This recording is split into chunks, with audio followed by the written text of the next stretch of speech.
ang Ginoo nagpakita sa atong ebanghelyo karon nga ang tanan gidi ay welcome didto sa kumbira sa langit.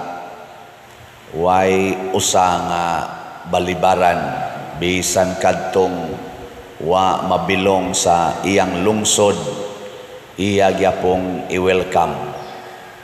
Pero ang balibaran niya didto sa pagsulod nga di gyud katilaw sa iyang hikay or sa iyang kumbira kadtong mga tao nga iyang gidapit pero mibalibad. So ang Ginoo mag-agad ra gid na sa atong batasan, kun mo balibad ta niya, iya sa tang balibaran. Kun musanong tas iyang imbitasyon, iya gisad tang tagbaon. Giling nga imong tupad ing nadi ka kusog mo balibad sa Ginoo.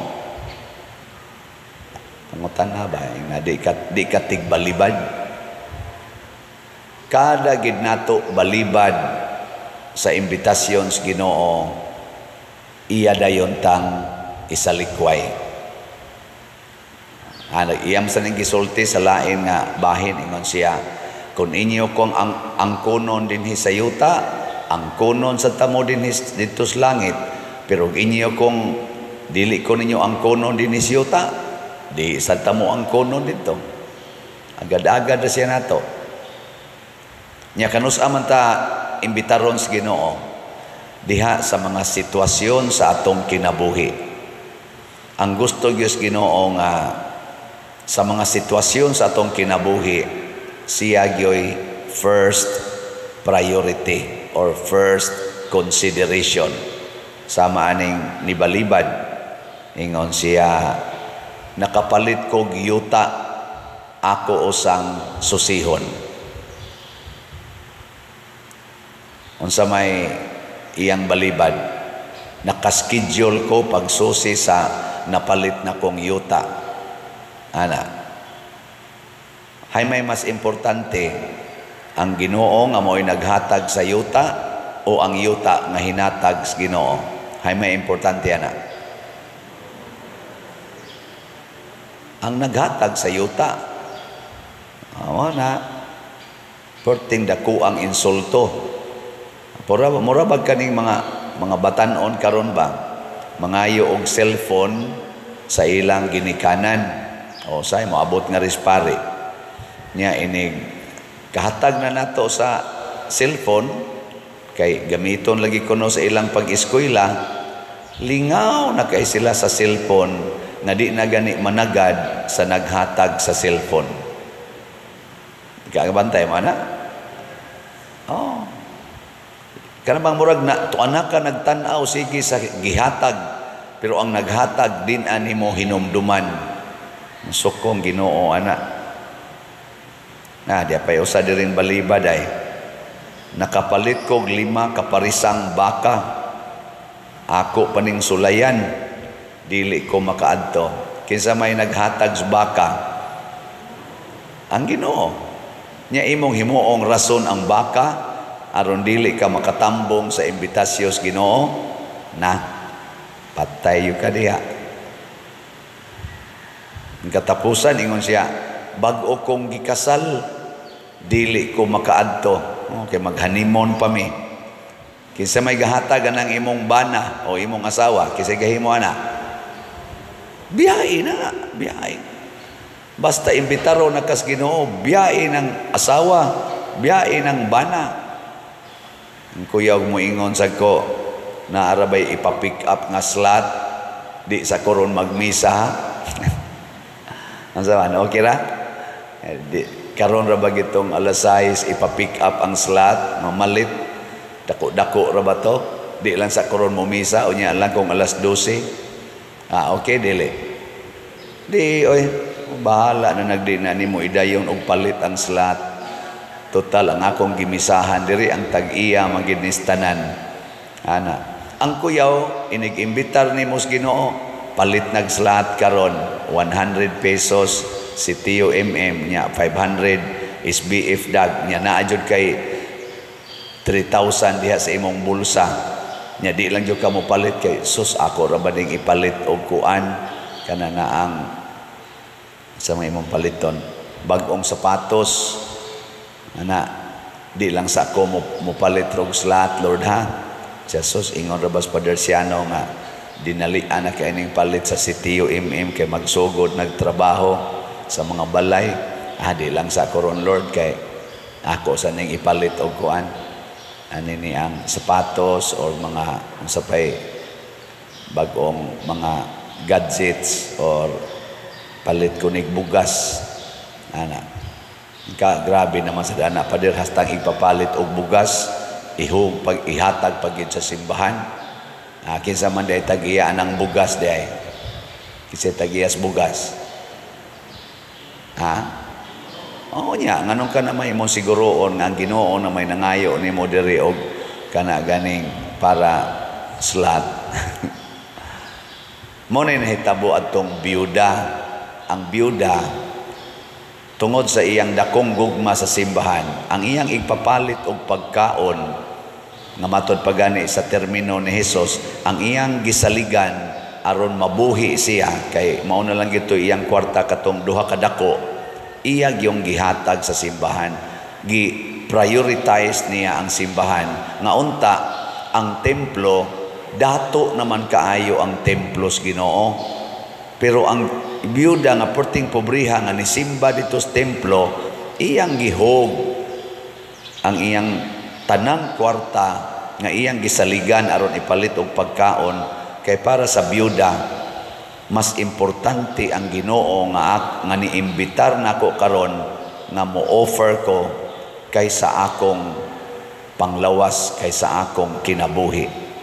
Og nalipay kaayo ang Ginoo ato matud pa ni Hesus sa mata sa Ginoo ang labing dakong gikahalad niini karong misaha or niining offering mao kadtong kabos nga biyuda. Kanindot ana. So, lingiyay mong tupad. Na mamalit na lagi ta. Malitag slot. Muna, sa atong unang pagbasa, gi-encourage ta ni San Pablo.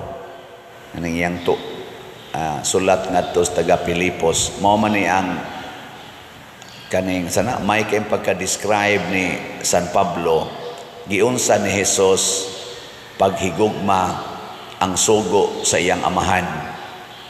Giunsa niya paghigugma matod pa diri angay batunan ninyo ang hunahuna nga gibatunan ni Kristo Hesus nga mao kini. Tanaw ha, mindset. Unsa may mindset ni Hesus?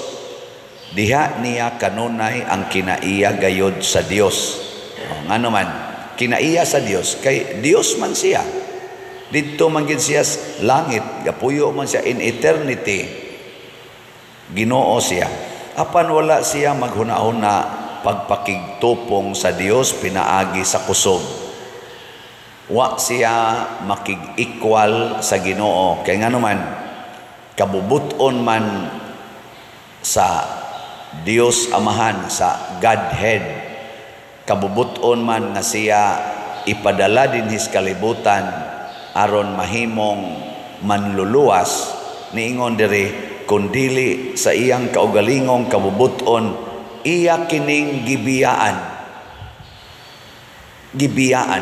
ang karing mga gipang-imbitar diri kumbiras Ginoo wa mo biya sa ilang kunuhayng naangkon nga dungog or naangkon nga bahandi. Pero si Hesus nga Ginoo gid siya, gibiyaan niya ang iyang pagka-Ginoo. Maka-imagine mo? Kinsa dinhing asawaha nga anda mo biya siyang bana anytime. Tasa kamon. Ay lang nang way bana. Kamong na ibana ba? Bana ra ganina, galisod mong biya.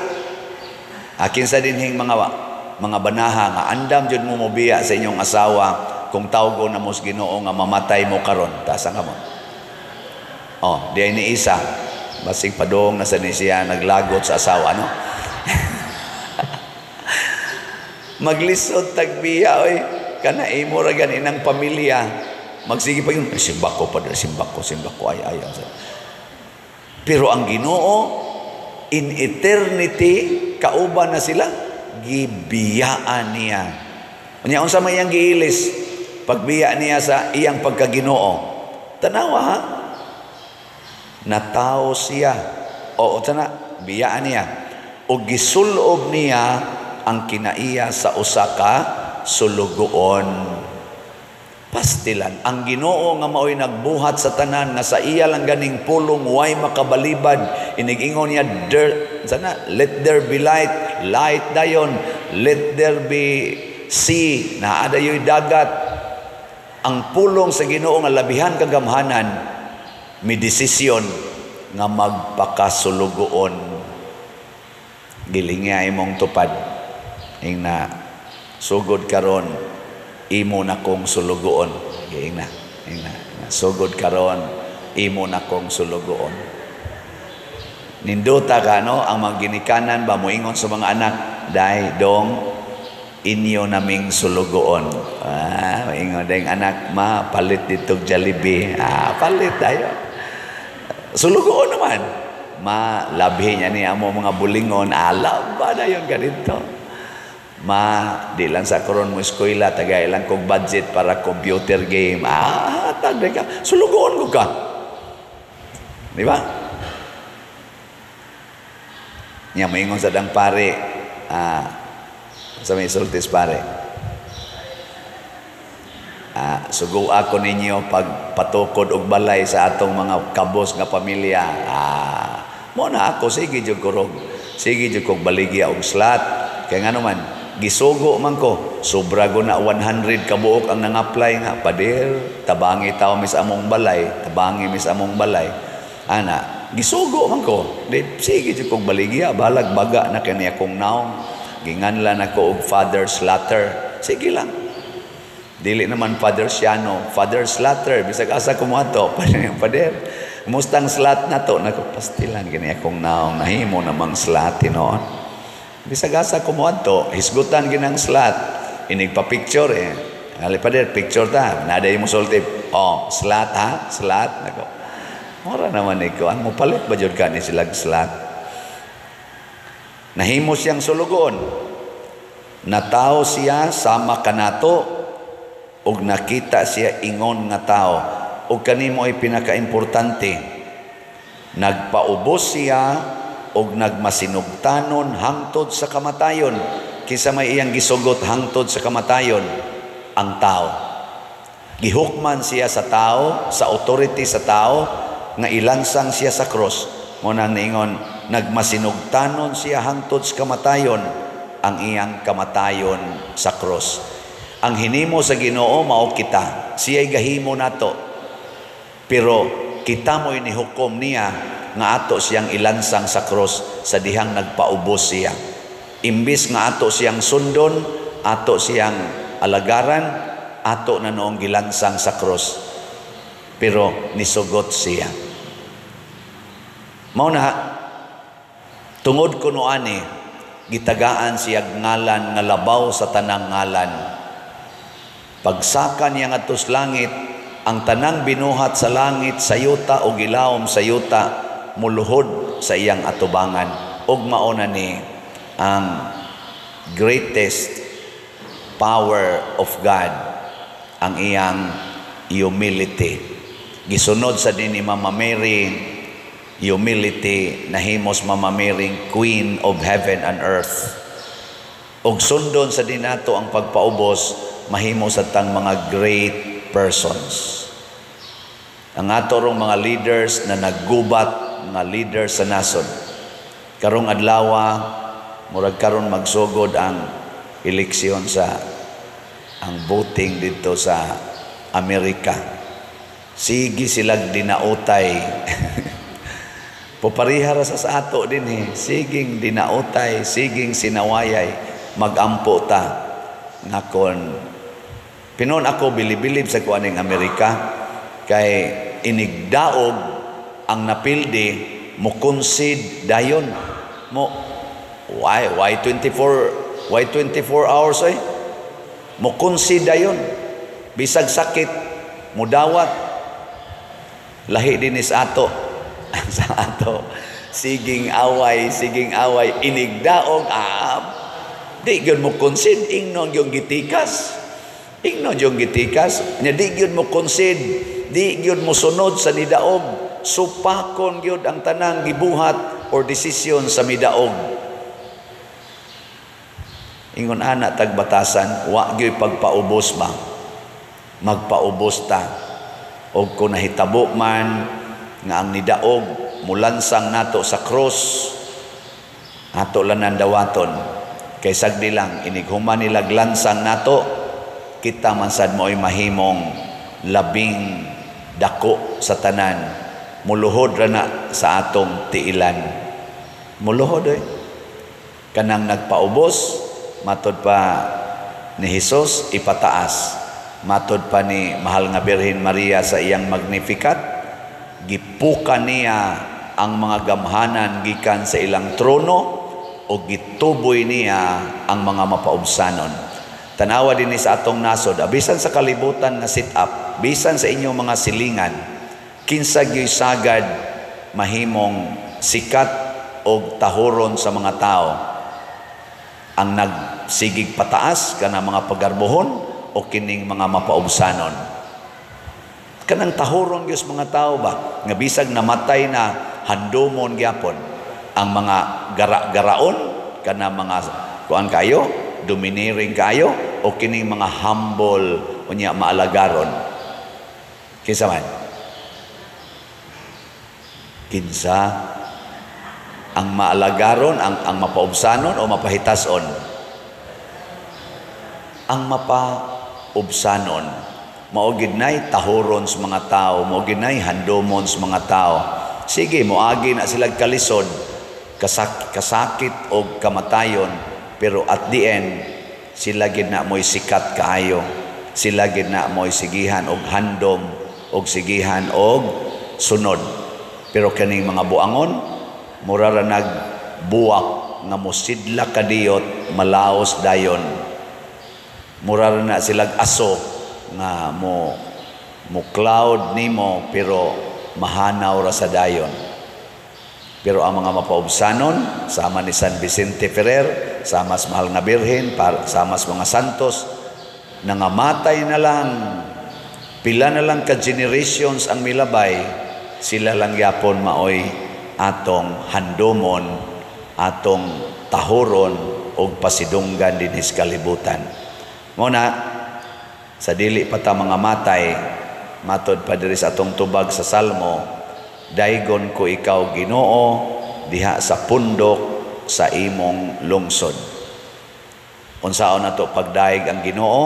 Sundo nato ang iyang pagkamapaubsanon, ang iyang pagkamanggihatagon, labaw sa tanan, ang iyang pagantos o pagpakamatay para natong tanan. Atong iyampo, nakita unta dinhing nagsimba karon taga San Vicente Ferrer Parish, Liluan, andam na gyung magpakamatay para sa atong silingan. Andam na mo, dili? Kusga. Okay, klaro. Sige.